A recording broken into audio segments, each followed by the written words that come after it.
Ladies and gentlemen, welcome to the counselor's office. We are talking about Fallout, the TV show series. It is out. Going to be honest with everyone here, I didn't care. When I heard Fallout, I thought it was going to be another dumpster fire, trash can TV or video game TV adaptation. It was going to be bad. And as you can see, it is highly ranked by both critics and audience. And I am so happy to tell you guys, it is freaking amazing.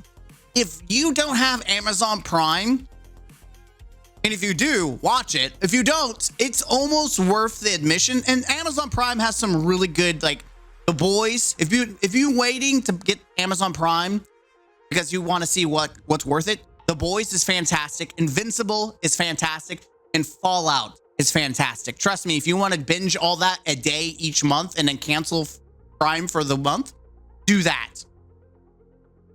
But Fallout itself is so good. I was so surprised.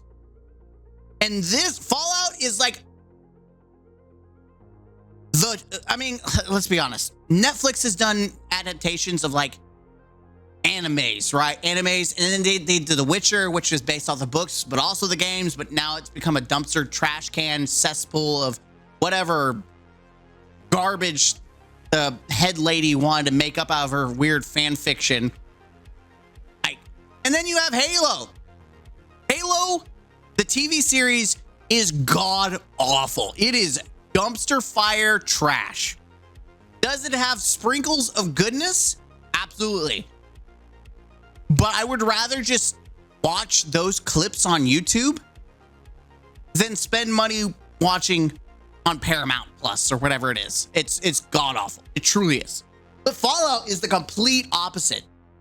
Now, does Fallout really have like the most deep lore and story? It depends on who you talk to. I think most of us can agree it is one of those Bethesda games that you play, you get lost in a bunch of side missions. I personally never cared about the core story. It was just like some random storyline. You played for the fact that it was fun. The gameplay was fun. And I'm proud to say you get that. And the cast is so good. It is such a good cast, especially Walton Cooper Howard. Or sorry, no, that's his name, is Cooper Howard. Walton Goggins. I've seen him, but I've never really like watched any of his stuff. He is the star of the show. I mean, he's not the protagonist. Lucy is. Cooper Howard's the ghoul, and the ghoul is the star of the show. He not only is he a good actor, but he is such a good character. His actual like reason for being, his backstory is well built, well crafted. Like you don't know whether you should hate him or love hate him, because as you first meet him, he's a total douchebag. But then you learn the truth. Like this guy kind of got screwed over, man. He wants to find his family. Like spoilers, by the way. He wants to find his family. And he's been turned into a ghoul. Which is, by the way, I've never cared about ghouls in Fallout. Like I've always just shot them or interacted with them. But I never saw them as like this key component of the story. But Cooper in this story is such a good character that I actually cared about the ghoul. Not only that, but he's such a badass. Like he was an actor that he acted like a cowboy that was a gunslinger, but then I guess in 200 years he actually learned to become a gunslinging badass. Like he went from acting to actually being what he acted. Like he is in the dusty clothes, he walks the wasteland. He's got the attitude. He knows, like, even in like the finale, he was like facing off against the Brotherhood of Steel with their power armor suits, which makes them like really strong, which I do like that the series kind of brings them down to earth. Like if you've ever played Fallout games, You feel like, oh, you're invincible, especially like Fallout 3. You felt like a god in the power armor suit. This one makes it more realistic, like in an actual like apocalyptic human Fallout series. You know, it is Fallout, but I mean, it's more realistic. Like it's high-tech gear, which isn't really necessarily realistic, but it's brought in the sense that it's not indestructible. It doesn't make you a god. You can still be killed. And he's like, I know your weakness because I wore one. And he's like, you think they fixed it? No, they didn't. Bop, bop. And he just takes out all these dudes in power armor like they're like shooting, I don't know, bottles with a pellet gun like they're nothing. Boop, boop. But not even that. Like, you want to know what a badass female lead is? Ella Purnell. Not only is she hot, but she's a really good actor, and her character Lucy is fan-freaking-tastic. Fantastic character. I actually cared about, like, at first I thought she was really annoying. I want to be honest. I thought she was annoying. I didn't like her character. And then as she actually grew, like she got out of the vault, you saw an absolute transformation in her personality and who she was and how she acted. It was like this, everything is so sunny. Everyone is following rules. Like, you need to follow the rules. If you don't, you're gonna get in trouble. It was like really innocent, like, especially at the beginning when she's like getting married and the guy like is already dropping his pants. He's like, it's fun time. And she's like, okie dokie. And then she just goes at it.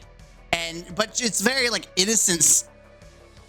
And it's fun. It's so naive. Like even later in the story when she's talking to one of the other characters, I forgot what his name is. Why don't I forget? He's like the main African-American guy, which again, that's perfect casting. I think he played the character very well. Like he's also very naive. Like he's young. He was brought in by the Brotherhood Steel and they didn't teach him. Like he didn't know what sex was. And like, oh, if it pops, it's supposed to hurt. Like, okay. Like he's explaining sex and he's very innocent. And she's like, you want to have sex? And which she's very casual about it. Like it's a normal thing that we do. And he's like, that will hurt me if I do that. Like it's obviously because the Brotherhood Steel is like indoctrinating everyone. It's kind of like a cult on its own. But each of these factions have impact. There's like flow. It's comical. It's well written. The characters themselves, like, you know, their morals, their dilemmas, what they hate, what they like, their reason and purpose. It all matters. Like it's not like forced. There's no token characters. Like there's African Americans in here. Doesn't feel like there's a token black person here. There's a woman. It doesn't feel like, oh, woman. There isn't like this overly gay character just to have a token gay person. It's not like men are bad situations. It's just Fallout. It's about survival. It's about the douchebags are douchebags because they're douchebags. Doesn't matter about color, creed. If they're douchebags because they're in a cult, it's because it's a cult, not because of the religion that they believe in. Overall, I think it was great. The story was fantastic. And let's be honest, Fallout really doesn't have this most bang out story, right? Each one's different, but I actually cared about the story. And there's like the main quest story, and even the ghoul makes a comment, the code of the wasteland. And he goes, and she's like, what's that? It's like, thou shalt get lost in bullshit. Or something along those lines. Like, it gets sidetracked with bullshit. And it's really funny because it's like, it's true. You play a video game, a Fallout video game, and you get sidetracked doing a bunch of side quests. Like, it is so true to the freaking games. It's crazy. Just the interactions, everything to like small details you wouldn't really think about. Like, if you never played a Fallout game, you wouldn't notice. But as someone who plays Fallout, you'll notice it. You're like, oh, I see that. I see what they did there. Overall, like I said, the main story, it doesn't really matter. Like it's a manhunt, right? You get the little thing, I wouldn't say MacGuffin, but you're getting the package. We'll call it the package. It's some dude's head, but it's the little infinite energy thing on in his head that he made that was supposed to be able to give power back. There's like multiple side stories that kind of converge at the end, where the evil company wants to preserve themselves. They go in deep sleep and they drop bombs to kill everyone off, and they want to wipe the world clean, and then they want to come back whenever everything's wiped, rebuild the world in their image, making a perfect world that they rule. Essentially, they're rich, they're powerful. It was all part of the big plan. And then you have the ghoul whose wife is part of that group, and he wants to find his family because of the bombs that are being dropped, or that were dropped, should I say. It's weird because at the beginning you see him they talk about raising the thumb, and if you see the cloud with your thumb, if it's far away, run, and if it's bigger than your thumb, there's no reason to run. And so there's actually like a bomb in the distance, and she's like, is it mine or yours? And then you see him running on a horse, and then what is there? Another bomb that drops right next to them. So it makes me wonder what happened to the daughter. Did the daughter survive? We don't know. But what we do know is that the dad was one of Lucy is from like 200 years. Like, he's been in deep sleep, and he's been around for a minute. And so they're cycling all these people that have been in deep sleep, waking them up 200 years, and then they're doing their part. And it seems like they're swapping everyone in and out for reasons. It's not really explained why they're rotating people in and out. Maybe next season will explain why these people are waking up and then waking out. Like, I guess their plan is to start dropping things. I don't know. It's really weird. Really weird. But the story overall, like, it's not the biggest thing. It's the midi stories that culminate to the end that matter. I really, at the end, I did care about the main story. I was like, ooh, okay. I'm also trying not to like leak a lot of spoilers, because I think you guys should watch it. So I'm being vague on certain things. I'm leaving out key details because you should 100% watch this. And I think someone said it best. Hey, remember when this happened with Halo? Neither did I. This is what happens when you make a show of genuine love and care for its source material, not disdain and complete lack of respect. Fallout 4 was the best-selling game across Europe last week, with rising more than 7,500% following the launch of the Fallout TV series. Yeah, I think a good series will get people interested in the games. Halo really didn't do that. It was such a generic thing from the Halo TV series. Like, there was nothing wow. There was nothing like, wow, I really need to play the game. It was just like the generic sci-fi TV show that no one gives a crap. This person's like, absolutely wild how many people still glaze the Halo TV show. Even worse, they ridicule others for criticizing it and wanting better. Why so many modern Halo fans just blindly accept mediocrity is beyond me. Halo isn't some third-rate franchise. I have higher expectations, god damn it. And I agree. The people that ridicule people for criticizing the Halo TV show are the same people that think Halo 5 is the best storyline in Halo history. I'll say it. They're the problem with Halo. They see a pile of crap, they eat it, and they think it's good. It is wild how people, and it's even like in games like Destiny, we have the same problem where people accept mediocrity. It's so crazy that people will take the bare minimum. Like, where's your expectations? Why? What does it hurt to criticize something to improve it? Because it's a net positive for everyone. I don't understand this you can't criticize and encourage them to improve upon something because me no likey improvement. It's weird. But I agree. The fact that they did not care about the Halo series, it's worse. They are now saying Halo doesn't have a good story that stands on its own without the gameplay. Whoa, okay, I don't want to blow it up. A Halo show adapting the games like so many fans would be atrocious.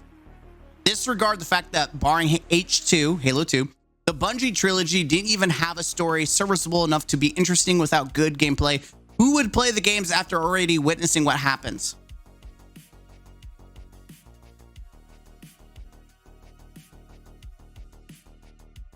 I don't know who you're talking about.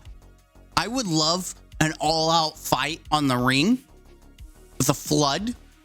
Everything that so here's the thing. Video games could do a lot, but movies can amplify the impact, right?